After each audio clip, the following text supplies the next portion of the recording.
Hello everyone, welcome to Inconvenient Truths by Jennifer Zeng.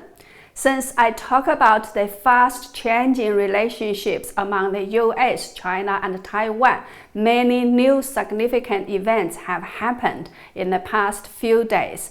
People are asking what's next. Will the US resume formal diplomatic relations with Taiwan? What did Taiwanese President Tsai Ing-wen mean by Taiwan is determined to take a crucial step when she met US Under-Secretary of State Krach in Taiwan? What is the significance of Mrs. Bi-khim Hsiao changing her title from Representative of Taipei Economic and Cultural Representative Office to Ambassador to the US? Will the CCP attack Taiwan as promised if Taiwan does take a crucial step that crosses the CCP's red line? Is it easier for Taiwan to take back mainland China than seeking independence? Today, let's discuss these important issues.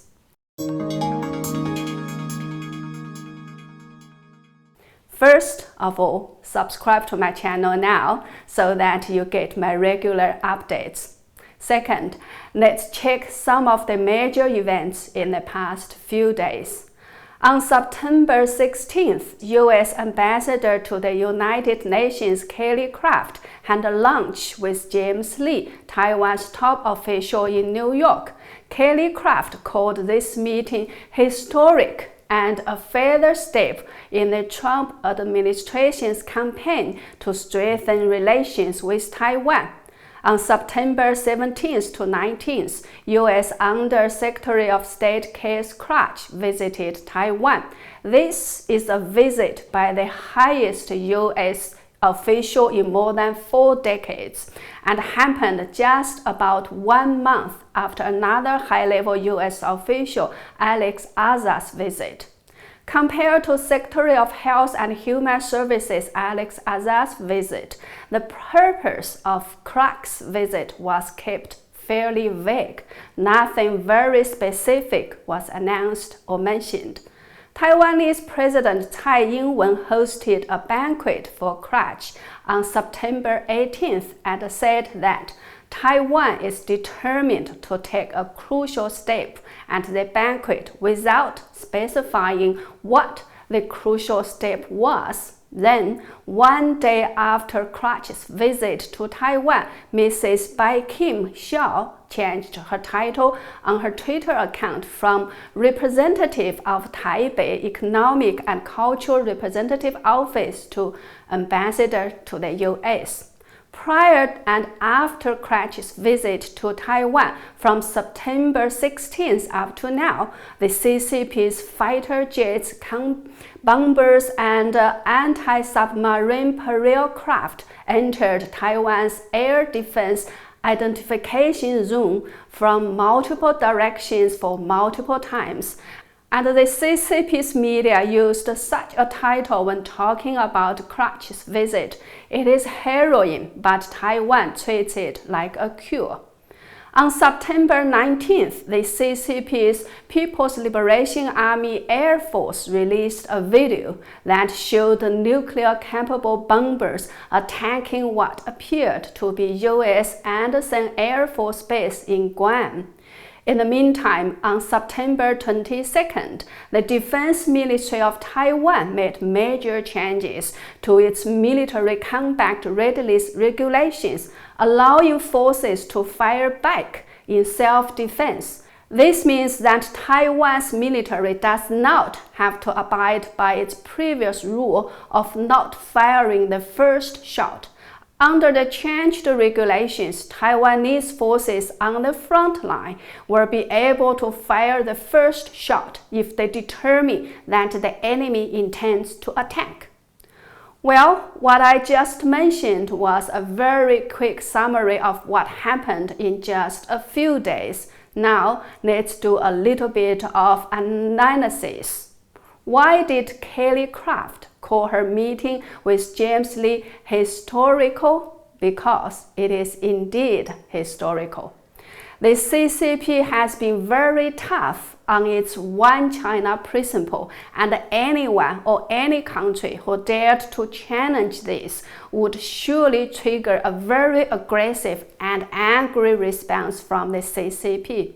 So people have been very careful not to cross this red line of the CCP's. I'm not sure whether you still remember that as recently as 2 years ago, US airlines including American Airlines, Delta Airlines, United Airlines, and some others were forced by the CCP to remove Taiwan from their websites.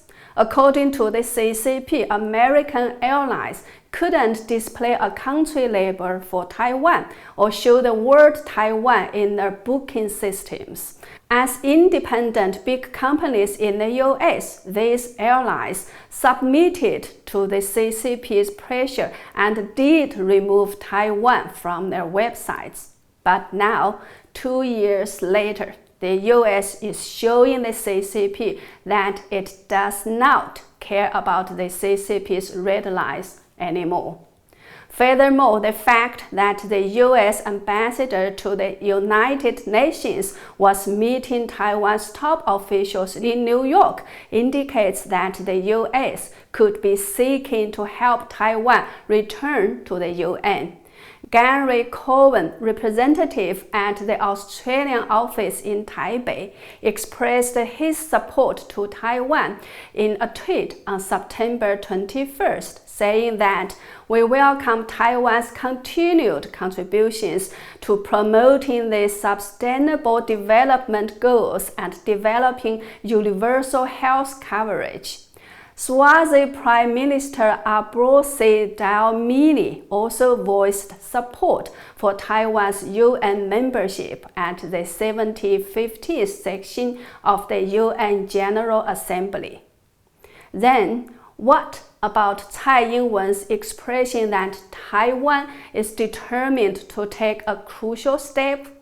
This statement of hers has sparked a lot of speculations as well as threats from the CCP. Many overseas Chinese commentators said that this means that Taiwan is ready to establish, or rather resume, formal diplomatic relations with the US if the US calls the shot. The fact that Mrs. Bi-khim Hsiao changed her title from representative to ambassador to the US also gives a strong indication that things could move towards this direction. Although Kim Hsiao explained later that Taiwan ambassador is what many call me and also my job description, my title remains representative when engaging with the US government. The fact that she changed it on the next day of Krach's visit still made people believe that there is already some kind of understanding reached between Taiwan and the US. Otherwise, it is impossible that as the top diplomat, Hsiao could have changed her title out of some sudden whimsy. If she had changed it because Taiwan ambassador is her job description, she had been doing this job for quite a while now. Why the sudden change now?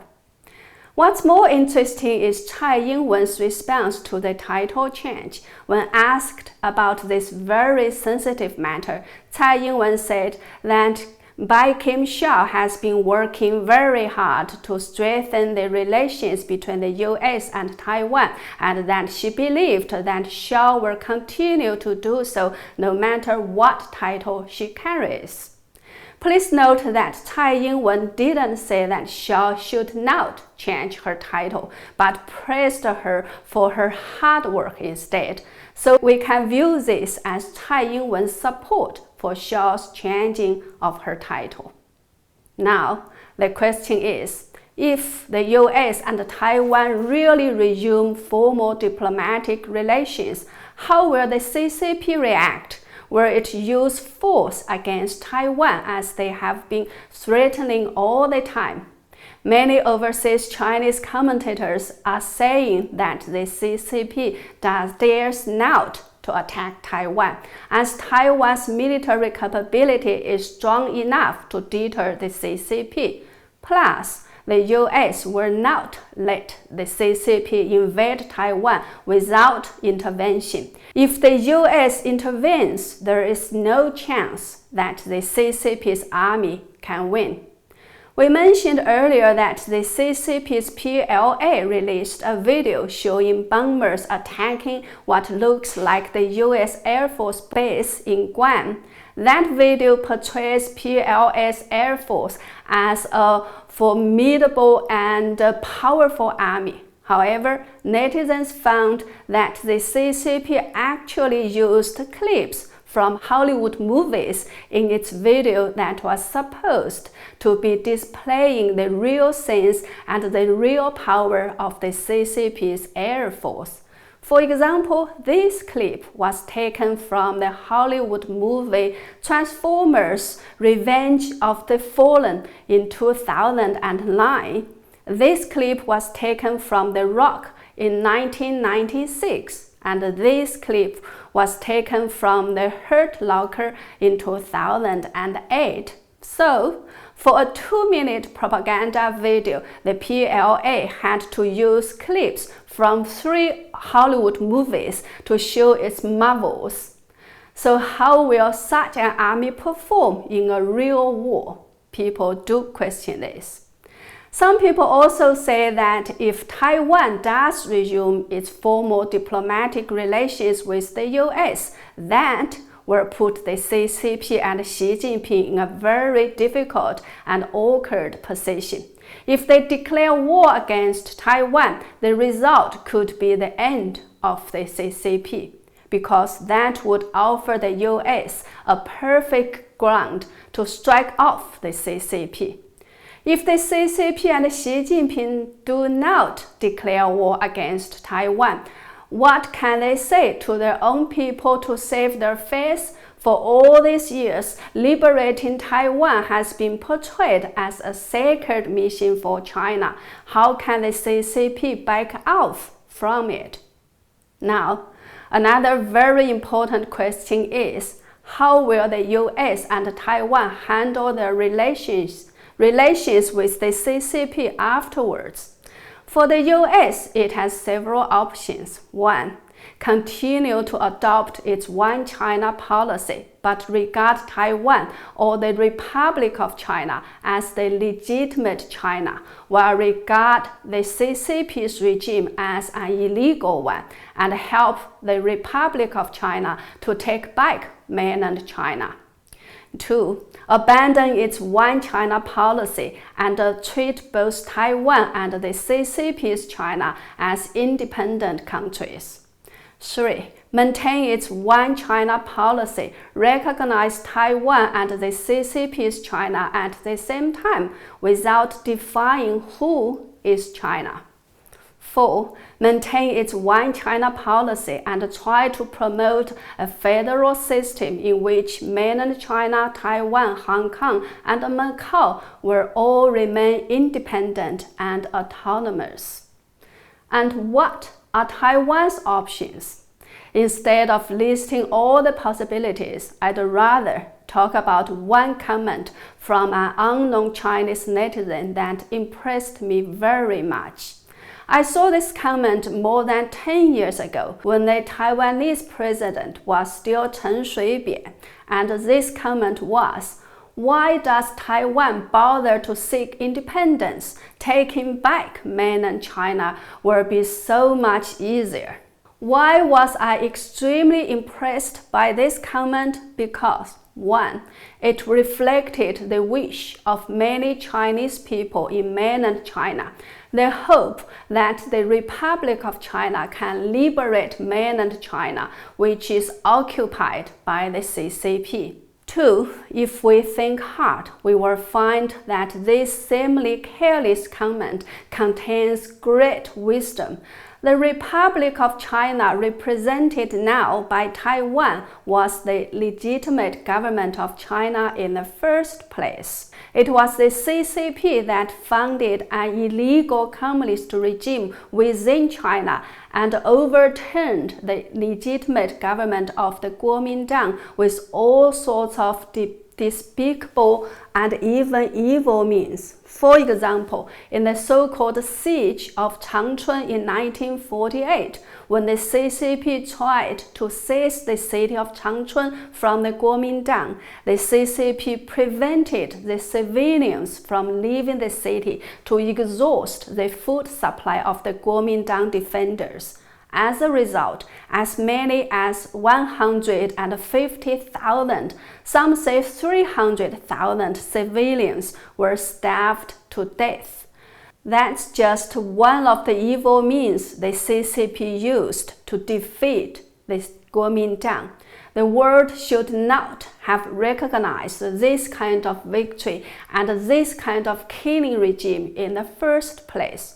Furthermore, for many Chinese people in mainland China, emotionally, it is easier for them to accept a united China ruled by a democratic government than to accept a fragmented China that is divided into different countries.